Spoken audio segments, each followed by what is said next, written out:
Olá, sejam todos bem-vindos a mais um vídeo aqui do canal Leitura Espírita. Eu sou a Jéssica e aqui nós falamos sobre os livros espíritas. No caso de hoje, eu vou trazer para vocês um pouquinho da história de Jerônimo Mendonça, um gigante deitado, e várias coisas curiosas e interessantes que ele conta pra gente aqui nesse livro sobre alguns pontos da vida dele, que é o livro Desencarnações Coletivas, do médium Isoldino Rezende, pelo espírito Jerônimo Mendonça, da editora Chico Xavier. Bom, então já pega aí o seu chá, o seu café e vem conhecer mais esse caso do espiritismo comigo e um pouquinho de Jerônimo Mendonça, mais conhecido como o Gigante Deitado, uma figura inspiradora que tivemos por aqui encarnado. Vocês conhecem Jerônimo Mendonça, também conhecido como o Gigante Deitado? O Gigante Deitado? Como assim, Jéssica? Bom, Jerônimo Mendonça Ribeiro foi um grande exemplo de ser humano. As pessoas se assustavam com seu otimismo, com a sua força de vontade, com a sua resignação, pelo jeito que Jerônimo levava a vida, porque aos 20 anos de idade, ele foi diagnosticado com artrite reumatoide progressiva e quando ele chegou nessa idade, ele já não andava mais, ele não se mexia mais, é uma doença autoimune que o deixou tetraplégico aos 20 anos de idade. E mais tarde, por alguns problemas, Jerônimo também fica cego. Mas você acha que isso parou Jerônimo? Você acha que isso impediu Jerônimo Mendonça de fazer alguma coisa? Não. Ele viajava o Brasil todo deitado em uma cama ortopédica dentro de uma Kombi. Ele dava palestras, ele fundou casas espíritas, ele ajudava muitas pessoas e por ele ter essa condição de ficar só deitado, ele ganhou esse apelido de o Gigante Deitado.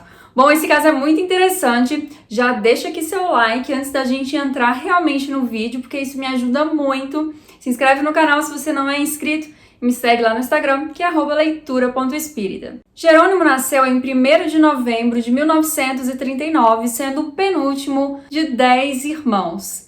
Desde cedo, ele já dava palestra na igreja presbiteriana.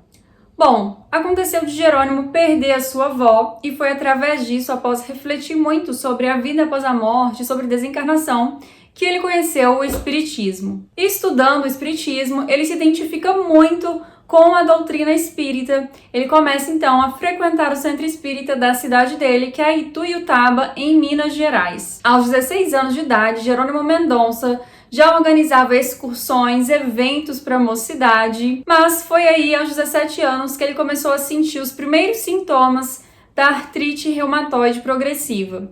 Ele começou a sentir muitas dores nas pernas e ele foi gradativamente perdendo seus movimentos, então ele começou a andar de muletas, depois ele passou para uma cadeira de rodas, até que ele não conseguiu mexer nada, nem o pescoço, e aí ele passou a ficar somente deitado numa cama. E apesar de estar ali com seus 19, 20 anos, preso numa cama, Jerônimo não perdeu o bom humor.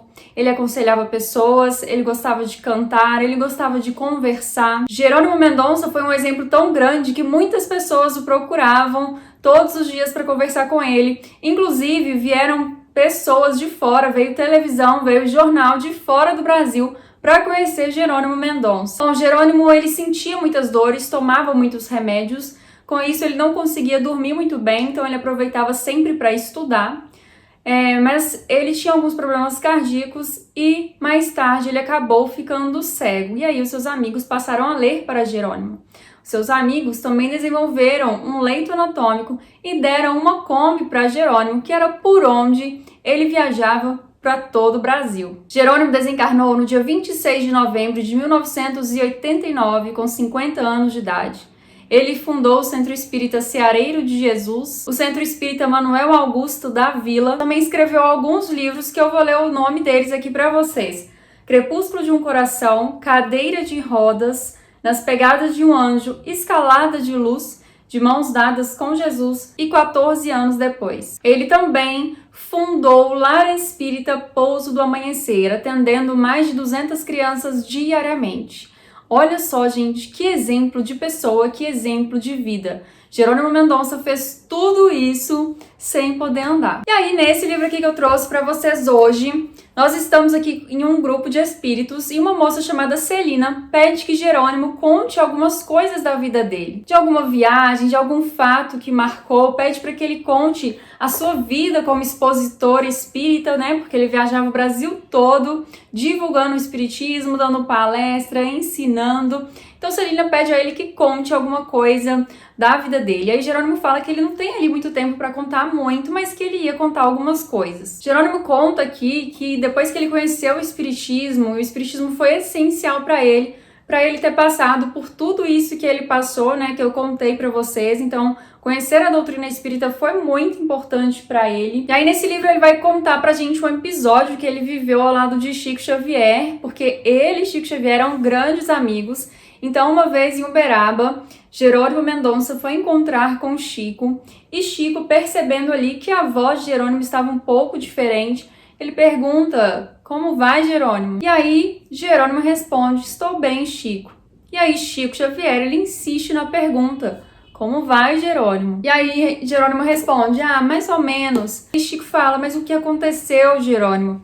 E aí Jerônimo fala para ele que o cardiologista dele tinha falado que o coração dele estava por um fio, já estava fazendo ali o seu atestado de óbito. E aí nesse momento Chico sorriu e falou assim para ele, que eu vou ler para vocês porque eu quero falar certinho. "Ah, bendito seja, esse fio é grosso demais, porque Emmanuel está nos dizendo que o trabalho no bem engrossa o fio. Por isso, muitas vezes o cidadão já era para ter partido, mas existe um fio grosso ainda. Parecem teimosos, mas é o bem, é o trabalho do bem que sustenta esse fio." E aí, ele narra aqui também que depois disso ele se despediu de Chico com muita paz e retornou para a cidade dele. E aí ele deixa escrito assim, Jerônimo: "Que alegria para nós espíritas a bênção dessa fé que nos encoraja. Esta fé que nos anima, nos impulsiona para a frente, nos dá a alegria de viver e o privilégio de servir. Essa fé que nos libertou do medo da morte e nos mostra que morte é vida." E aí, gente, uma outra coisa que eu achei engraçado nesse livro é que Jerônimo, ele viajava muito, né, pelo Brasil, porque ele dava muitas palestras, ia em muitas cidades. E aí a mãe de Jerônimo pergunta uma coisa pra ele que eu achei engraçado, gente. A mãe dele fala assim, quando ele estava ali indo viajar outra vez, a mãe dele vendo ele se arrumando, a mãe dele vendo, né, as pessoas ajeitando as coisas, e a mãe pergunta: "Vai viajar outra vez?" E aí ele: "Vou sim, mãe." "Mas filho, eu não entendo. Eu estou quase acreditando nessa reencarnação que você tanto fala." Aí Jerônimo fica assim: "Mas por que, mãe?" E a mãe pergunta: "Eu não tenho 10 filhos?" "Tem, mãe." "E dos 10 você não é o único paralítico?" "Sou. E é o único que não para em casa também." E aí Jerônimo responde assim para a mãe dele: "Minha mãe, eu não posso ser paralítico da alma. Paralítico do corpo é uma coisa, mas a mais terrível paralisia é a da alma. É a alma que se sente útil na vida, se for possibilitada de sorrir, cantar, amar e falar em nome de Deus a cada coração. Então eu não posso me deter nas limitações do corpo, porque o corpo é uma veste que se desgasta. Mas nós somos cidadãos das estrelas, espíritos imortais. Isto é a maior dádiva do espiritismo." Gente, né, o que dizer? Maravilhoso, exemplo, inspiração, não é? E aí, gente, tem uma outra coisa aqui que eu também achei bem engraçada. Eu achei engraçado, gente, é assim, tinha um guarda ali da estrada, né, que fica olhando a estrada, e do lado dele tinha uma pessoa. Ele fala assim: "Olha, o rapaz da cama passando", né, que Jerônimo passou com a Kombi. E aí o guarda falou assim pra ele: "Faz 30 anos que esse moço passa pra lá e pra cá, pra lá e pra cá, pra lá e pra cá." É, gente, Jerônimo não parava. E aí Jerônimo deixa uma mensagem aqui sobre o trabalho, que eu vou ler pra vocês, que é importante, olha só. Ele deixa uma mensagem no trabalho, mas ele conta um outro caso aqui pequenininho. Olha, vou contar um fato para vocês. Em uma madrugada, os espíritos chegaram para uma visita. Um deles levantou meu pé esquerdo e eu rezei uma Ave Maria, como nunca havia rezado no mundo, de tanta fé, porque eu achei que estava desencarnando. Levantou meu pé direito e eu gritei: "Jesus, eu não trabalhei nada, ajude-me." As mãos dos espíritos vieram até meu peito, massagearam meu coração e eu gritei mais alto ainda: "Mãe, perdoe-me se eu não fui um bom filho." Um deles chegou ao meu ouvido e disse: "Tranquilize-se, é uma recalchutagem." Meus irmãos, temos de trabalhar muito, porque se 60 anos para Chico foram 6 minutos, como nós estamos? Vamos trabalhar porque, como afirmou o médium de Pedro Leopoldo, meus filhos, quem não trabalha, dá trabalho. Então vamos trabalhar. O Evangelho é um convite vivo de oportunidades para que todos nós espíritas, hoje e amanhã, sejamos os trabalhadores conscientes de nossas responsabilidades. Tudo passa, menos o tesouro das horas perdidas. Que o Senhor nos abençoe. Gente, né? O que dizer de Jerônimo Mendonça? Maravilhoso, né, gente? Grande exemplo. Eu já falei isso aqui 257 vezes. Mas é porque é, né, gente? Uma inspiração sem tamanho. Bom, eu espero que vocês tenham gostado do Café com Leitura de hoje. Me conta aqui embaixo se você gostou de conhecer a história de Jerônimo Mendonça, o gigante deitado. E eu te vejo no meu próximo vídeo. Até mais!